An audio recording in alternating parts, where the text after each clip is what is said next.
Hello friends, my name is Khan and once again welcome back to my YouTube channel Karim classes. दोस्तों, आज की इस video में हम चर्चा करेंगे क्लास 9th की third poem rain on the roof की समरी के बारे में, और साथ ही साथ इस पोएम से रिलेटेड जो मोस्ट इंपॉर्टेंट क्वेश्चन है उनके बारे में भी मैं आपको डिटेल से बताऊंगा। दोस्तों, निश्चित रूप से ये वीडियो आपके लिए हेल्पफुल होने वाला है, तो वीडियो को जरूर पूरा देखिएगा। और दोस्तों, वीडियो स्टार्ट करने से पहले एक बात और मैं आपको कहना चाहूँगा, अगर आपको मेरे वीडियोस पसंद आते हैं तो प्लीज़ इन्हें लाइक कीजिएगा, अपने दोस्तों के साथ शेयर करिएगा, और अगर अभी तक आपने मेरे चैनल को सब्सक्राइब नहीं किया है तो प्लीज़ प्लीज़ सब्सक्राइब भी जरूर कर दीजिएगा, क्योंकि आपका एक लाइक, एक शेयर और एक सब्सक्राइब मुझे मोटिवेट करता है। तो चलिए बिना देरी के शुरू करते हैं आज के इस वीडियो को और जानते हैं इस पोम की समरी क्या है और वो कौन से मोस्ट इंपॉर्टेंट क्वेश्चन हैं जो आपको याद करने चाहिए। तो सबसे पहले समरी देख लेते हैं। जैसा कि पोम का नाम है rain on the roof, poem का नाम है रेन ऑन द रूफ और इस पोम को लिखा है कोर्ट्स किनी ने। तो समरी क्या है? This is a very beautiful poem written by Coates Kinney. बहुत ही प्यारी कविता है जिसे लिखा है कोर्ट्स किनी ने। Through this poem the poet expresses his love for his mother. यानी एक तरह से हम कह सकते हैं कि इस कविता के माध्यम से कवि ने अपनी माँ के प्रति अपने प्यार को व्यक्त करने की कोशिश की है, व्यक्त किया है। ठीक है। The poem rain on the roof talks about the poet's varied reaction to the sound of raindrops falling on the roof of his house। यानी इस कविता के अंदर कवि की विभिन्न रिएक्शंस, प्रतिक्रियाओं के बारे में बताया गया। जिस तरीके से छत पर जब बारिश की बूंदें गिरती हैं तो उन बारिश की बूंदों की आवाज़ सुनकर क्या क्या प्रतिक्रियाएं कवि करता है, उन तमाम प्रतिक्रियाओं के बारे में इस कविता के अंदर बताया गया। The poet is saying that when the huge black clouds hover around in the sky over all the starry spheres, the sad darkness of the night is wiped off by the raindrops which seem like tears falling from the sky। Poet इसके अंदर बताता है कि जब काले घने बादल आसमान में छा जाते हैं, तारों भरी रात में छा जाते हैं, तो जो उदासी रूपी जो अंधेरा है वो क्या होता है, बारिश की बूंदों से साफ हो जाता है। और जब वो बारिश होती है तो वो बारिश ऐसी लगती है जैसे अंधकार जो है, डार्कनेस जो है वो क्या है, आंसू बहा रहा है। इस तरीके से ऐसा लगता है जब बारिश हो रही होती है, बारिश की बूंदें गिरती हैं आसमान से, तो ऐसा लगता है कि आसमान से जो डार्कनेस है, अंधेरा जो है, वो अपने आंसू बहा रहा है, रो रहा है। The poet is comparing rain drops to tears and he says that the dark sky which seems to be very sad. यानी पोइट इसके अंदर कहता है, एक बार दोबारा देख लेते हैं। The poet is comparing rain drops The poet is comparing raindrops to tears and he says that the dark sky which seems to be very sad, it appears as if it is crying and the raindrops are the tears shed by it। यानी poet कहता है कि जो बारिश की बूंदें हैं उन जो अंधकार है, बारिश की बूंदें आंसुओं की तरह हैं। And he says that the dark sky, और जो अंधकार रूपी जो आसमान है, एकदम काला जो आसमान है, ऐसा लग रहा है कि बहुत दुखी है, और जब वो बारिश हो रही है तो ऐसा लग रहा है कि वो रो रहा है, वो रो रहा है, इस तरीके से प्रतीत हो रहा है। ठीक है। And the rain drops are the tear shed by it, और जो बारिश की बूंदें हैं वो उसके आंसुओं की तरह हैं, आंसुओं की तरह है। ठीक है। He adds that it is like a blessing to lie on the bed in his room and listen to the sound made by raindrops falling on the roof। अब इसी के साथ पहले तो वो जैसे आसमान से जो बारिश की बूंदें गिरती हैं उसे बताता है कि अंधकार जो डार्कनेस है इसके ये आंसू हैं, आंसू के रूप में डार्कनेस जो है वो रो रहा है, और आंसू के रूप में वो जो बारिश की बूंदें हैं वो आंसू के रूप में बह रही हैं।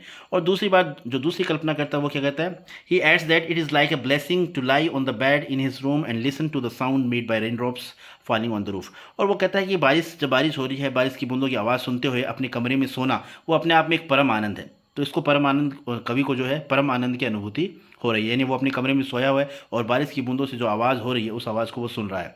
छत पर जो बारिश की बूंदों से आवाज़ हो रही है उस आवाज़ को सुनते सुनते वो अपने कमरे में सो रहा है।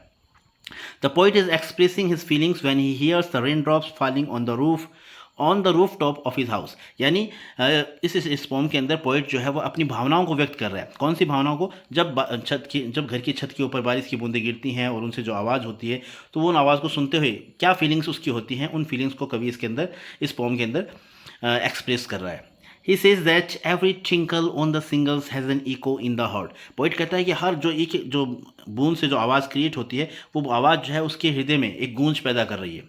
Whenever he hears rain falling on the rooftop, the sound repeats in his heart and in his dreams। यानी जब भी वो बारिश की बूंदों से जो आवाज़ हो रही है, छत पर जो बारिश की बूंदें गिर रही हैं उनसे जो आवाज़ हो रही है वो इसके हृदय में रिपीट हो रही हैं, बार बार दोहराई जा रही हैं, गूंज पैदा कर रही हैं, और साथ ही साथ उसके सपनों में भी वो आवाज़, वो चीज़ें जो हैं उसके सपनों में भी आ रही हैं।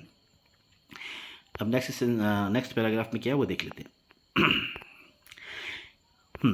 He adds that this sound of rain falling on the roof top creates many new different dreams in his mind. यानी पोइट कहता है कि जो बारिश की बूंदों से जो आवाज़ क्रिएट हो रही है, ये उससे उसके दिमाग में कई सपने, कई सपने, कई यादें उसके दिमाग में पैदा हो रही हैं इन आवाज़ों को सुनकर। He says that as he listens to the patter of the rain upon the roof. कवि कहता है कि जब वो ये पैटर यानी पटपट की आवाज़ जब सुनता है, बारिश की बूंदें जब छत पर गिरती हैं और उन आवाज़ों और उन बूंदों की जो आवाज़, पटपट की जो आवाज़ होती है, जो ध्वनि होती है, वो उसे सुनता है, तो the memories of the past come back in the form of dream. तो जो उसके अतीत की जो यादें हैं वो उसके सामने, उसके सपनों में आती हैं। यानी उसके अतीत की जो यादें हैं वो उसके सपनों में आती हैं, कवि के सपनों में आती हैं। Here the poet introduces his mother. अब यहाँ पर देखो लास्ट स्टेंजा के अंदर पोइट ने अपनी माँ को भी इंट्रोड्यूस किया है इस कविता के अंदर, उनके बारे में बताया है। क्या बताता है? He says that he is dreaming of his mother. यानी वो अपनी माँ का सपना देख रहा है, अपनी माँ को अपने सपनों में याद कर रहा है। It is the memory of his mother who is no longer alive. यानी अपनी माँ को याद करता है, और कवि की माँ जो है अभी जीवित नहीं है, अभी इस दुनिया में नहीं है, और वो अपनी माँ को यानी बारिश की बूंदों की आवाज़ सुनकर वो अपनी इस सीन को, बारिश की बूंदों की जो आवाज़ वो सुनता है, तो इस सीन को, इस दृश्य को वो अपनी अतीत से जोड़ता है और अतीत में अपनी माँ को याद करने की कोशिश करता है। आगे क्या कहता है पोइट? इन द पास्ट में she used to love him a lot. यानी उन दिनों को याद करता है जब उनकी माँ जीवित थी और वो उन्हें बहुत प्यार करती थी। She used to consider him a darling and she would let him sleep till day break and have sweet dreams. और यानी कवि कहता है कि उनकी माँ जो थी, उनकी माँ की, अपनी माँ के लिए कवि और कवि के भाई बहन जो थे वो डार्लिंग ड्रीमर्स थे, यानी प्रिय थे काफ़ी। और वो अपने आप को क्या कहता है कि हम जो थे, हमारी माँ के लिए हम क्या थे? डार्लिंग ड्रीमर्स थे। ठीक है। और हमारी माँ क्या करती थी? पोइट कहता है कि मेरी माँ जो थी वो हमें, कवि को सोने देती थी सुबह तक, और जो जो जब वो सपने देख रहा होता था तो उसे सपने देखने देती थी। यानी इस तरीके से वो बताया गया, मेरी माँ मुझे बहुत प्यार करती थी, मेरी माँ के लिए हम क्या थे? डार्लिंग ड्रीमर्स थे। ठीक है, वो हमें डार्लिंग ड्रीमर्स कंसिडर करती थी, ऐसा वो पोइट बता रहा है। The poet can still feel that his mother is looking at him as he listens to the song made by the raindrops falling on the rooftop of his room। यानी कवि अभी कहता है, अभी वो महसूस कर रहा है उस बात को कि उसकी माँ जो है उसे देख रही है। कवि की माँ उसे अभी भी देख रही है, जब वो बारिश की बूंदों, जो छत पर जो बारिश की बूंदें गिर रही हैं, उनसे जो आवाज़ हो रही है, उनको सुन रहा है, तो उस वक्त उसकी माँ जो है वो अभी उसे देख रही है। कवि ऐसा महसूस करता है। The sound of the rain makes him correlate his past with his present. यानी जो आवाज़ है, यानी ये आवाज़ जो उस बचपन में उसने कभी सुनी थी, ये आवाज़ जो है उसकी प्रेजेंट को उसके पास्ट से रिलेट कर पा रही है। इस तरीके से वो अपने आप को, यानी अपने प्रेजेंट को अपने पास्ट से जोड़कर देख रहा है। आगे पोइट क्या कहता है? That is why the poet is moved by the sound of the rain drops on the singles of his room. यानी अब जो इसी कारण जो पोइट जो है एकदम द्रवित हो उठा है, एकदम भाव विभोर हो उठा है उन आवाज़ों को सुनकर। बारिश की बूंदों से जो आवाज़ क्रिएट हो रही है उनको सुनकर वो काफ़ी द्रवित हो चुका है। कौन सी आवाज़? जो छत के ऊपर जो सिंगल्स, जो टाइल्स हैं लकड़ियों के, उन टाइल पर जो बारिश की बूंदें हो रही हैं, बारिश की बूंदें गिर रही हैं, और उन बूंदों से जो आवाज़ क्रिएट हो रही है उनको सुनकर वो कवि जो है काफ़ी द्रवित हो उठता है, काफ़ी भाव विभोर हो उठता है। Whenever he hears this sound, it brings back memories of the past and he is reminded of his mother। यानी जब भी वो इन आवाज़ को सुनता है, जब भी इस आवाज़ को सुनता है, तो उसकी जो अतीत की यादें हैं, कौन सी यादें? जो उसकी माँ से जुड़ी हुई यादें हैं, वो यादें उसे ताज़ा हो जाती हैं, उसकी यादें जो हैं वो ताज़ा हो जाती हैं, वो अपनी माँ को याद करता है। तो इस तरीके से इस पोम के अंदर बताया गया है पोइट ने किस तरीके से अपनी माँ से जुड़ी हुई किन यादों को पोइट ने याद किया है। और वो जो बारिश की जब बूंदों की आवाज़ होती है, तो उन आवाज़ों से वो मतलब क्या रिलेट कर पाता है, अपने अतीत के कौन से हिस्से को वो रिलेट कर पाता है। इन तमाम बातों को इस पोम के अंदर बताया गया।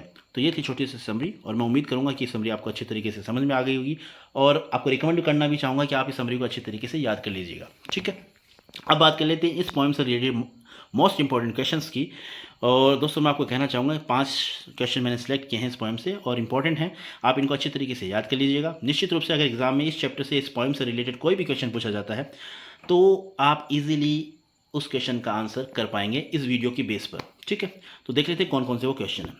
तो पहला क्वेश्चन है, who are the darling dreamers. Most important question है, who are the darling dreamers. यानी डार्लिंग ड्रीमर्स कौन है? इस पोइम में एक जगह जिक्र हुआ है डार्लिंग ड्रीमर्स का, तो ये डार्लिंग ड्रीमर्स कौन है? तो इसका आंसर है, darling dreamers refers to the poet and his siblings sleeping in their beds and dreaming. यानी डार्लिंग ड्रीमर्स कौन है? पोइट और उसके भाई बहन, उन्हीं को पोइट ने क्या कहा है? डार्लिंग ड्रीमर्स कहा है। They were loved dearly by their mother. यानी उन्हें अपनी माँ के द्वारा बहुत प्यार किया जाता था, और वो अपनी माँ के लिए क्या थे? डार्लिंग ड्रीमर्स थे। तो पोइट ने कुल मिलाकर कहने वाली बात यही है कि डार्लिंग ड्रीमर्स कौन है? पोइट और उसके भाई बहन है, उन्हें ही इस पोइम में डार्लिंग ड्रीमर्स कहा गया है। ठीक है, नेक्स्ट क्वेश्चन देख लेते हैं।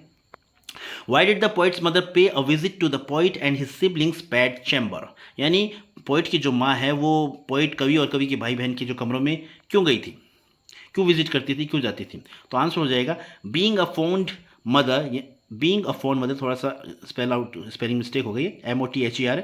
तो बीइंग अ फॉन्ड मदर यानी एक प्यारी माता होने के नाते, she visited her children's bed chamber, वह अपने बच्चों के चैम्बर में, अपने बच्चों के कमरे में जाती थी। क्यों जाती थी? To see whether they were sleeping safely and comfortably or not, कि वो आराम से सो रहे हैं या नहीं। ये बात देखने के लिए वो क्या ये चीज़ देखने के लिए वो उनके कमरे में जाती थी। तो ये इसका आंसर हो जाएगा। ठीक है, नेक्स्ट क्वेश्चन देख लेते हैं। नेक्स्ट क्वेश्चन आपका ये रहा, how does the poet describe the falling of the rain drops on the roof, यानी बारिश, छत पर जो बारिश की बूंदें गिर रही थी उसे किस तरीके से पोइट डिस्क्राइब करता है। तो आंसर हो जाएगा, इंपॉर्टेंट क्वेश्चन है, याद कर लीजिएगा। आंसर हो जाएगा the poet describes the falling of rain drops on the roof of his house is figurative manner, काफी अलंकारिक रूप से इस चीज को बयान करता है, डिस्क्राइब करता है पोइट। पोइट क्या कहता है? He says that humid clouds cover the star studded sky and the darkness, यानी जो बादल हैं, नम बादल हैं, काले बादल हैं, वो क्या करें, तारों से भरी रात में, तारों से भरी हुई रात में तारों से भरी रात में तारों को कवर किए हुए वो बादल हैं। एंड डार्कनेस, अंधेरा छाया हुआ है। और अंधेरा कौन सा, कैसा? सैड एंड डिप्रेस्ड, काफ़ी दुखी और काफ़ी तनावग्रस्त अंधेरा प्रतीत हो रहा है। Shed tears in the form of rain drops, और बारिश की बूंदों के रूप में वो अपने आंसू बहा रहा है। इस तरीके से पोइट ने डिस्क्राइब किया है इस सीन को। ठीक है, नेक्स्ट क्वेश्चन देख लेते हैं। नेक्स्ट क्वेश्चन हमारा ये रहा, what is the greatest pleasure for the poet, यानी परम आनंद क्या था कवि के लिए, क्या सबसे बड़ा आनंद कवि के लिए क्या है? The greatest pleasure for the poet is to lie on his bed comfortably in his cottage, यानी जब बारिश हो रही है, बारिश की बूंदों की आवाज़ वो सुन रहा है, तो उस वक्त पोइट क्या कहता है कि सबसे बड़ा आनंद मेरे लिए आनंद की बात है, मैं मेरे कमरे में लेटा रहूं, तकिए पे सर रखकर मैं मेरे कमरे में लेटा रहूं, यही मेरे लिए सबसे परम आनंद की बात है। With his head resting on A pillow, यानी अपने पिल्लों पर, अपने तकिए पर सर रख कर आराम से मैं लेटा रहूँ, आवाज़, बारिश की जो बूंदों की आवाज़ उन्हें सुनता रहूँ, ये मेरे लिए काफ़ी ग्रेटेस्ट प्लेजर की बात है, परम आनंद की बात है। And listen to the patter of softly falling rain drops, यानी कुल मिला के यही कहता है पोइट कि बारिश की आवाज़ों की, बारिश की बूंदों की आवाज़ों को सुनना ही मेरे लिए क्या है, परम आनंद है। और उस वक्त मैं अपने कमरे में आराम से तकिए पर सर रखकर सोता रहूँ, तो ये मेरे लिए काफ़ी खुशी की बात है, काफ़ी ग्रेटेस्ट प्लेजर की बात है। तो ये हो गया इसका आंसर। ठीक है, अब देख लेते हैं लास्ट क्वेश्चन। लास्ट क्वेश्चन हमारा ये रहा, what does the poet dream of while listening to the rain, यानी कौन सा सपना देखता है, क्या सपना देखता है जो बारिश की आवाज़, बारिश को सुन रहा होता है, तो कौन से सपने में खो जाता है, वो क्या सपने देखता है? तो आंसर हो जाएगा the poet is lost in 1000 dreamy fancies, यानी जब बारिश की आवाज़ों की बूंदें, बारिश की बूंदों की आवाज़ जब वो सुनता है तो वो सपनों में खो जाता है, कल्पना में खो जाता है, पुरानी यादों में खो जाता है, रिकलेक्शंस यानी यादों में खो जाता है। When he listens to the patter, जब वो पटपट की आवाज़ सुनता है, of the rain upon the roof, छत पर बारिश की पटपट की आवाज़ जब वो सुनता है तो वो पुरानी यादों में, पुरानी कल्पनाओं में, पुराने सपनों में खो जाता है। His mother also comes in to his memory then, और उसके सपनों में उसकी माँ भी आती है, माँ से जुड़ी हुई यादों को भी वो वापस स्मरण करता है। तो कुल मिला के ये 5 क्वेश्चन थे जिन्हें काफ़ी आसान भाषा में मैंने समझाने का प्रयास किया है। मुझे उम्मीद है आपको ये वीडियो पसंद आया होगा, तो उम्मीद है आपको ये वीडियो अच्छी तरीके से समझ में भी आ गया होगा। एंड वीडियो के लास्ट में मैं आपको रिकमेंड करना चाहूँगा कि इस समरी को और इन सभी क्वेश्चंस को आप अच्छे तरीके से याद कर लीजिएगा। जल्दी मुलाकात होगी एक नए वीडियो में, नए चैप्टर के साथ। Till then take care of yourself and keep watching, keep learning, keep growing and keep smiling. And once again thank you so much for watching this video till the very end. Have a nice day.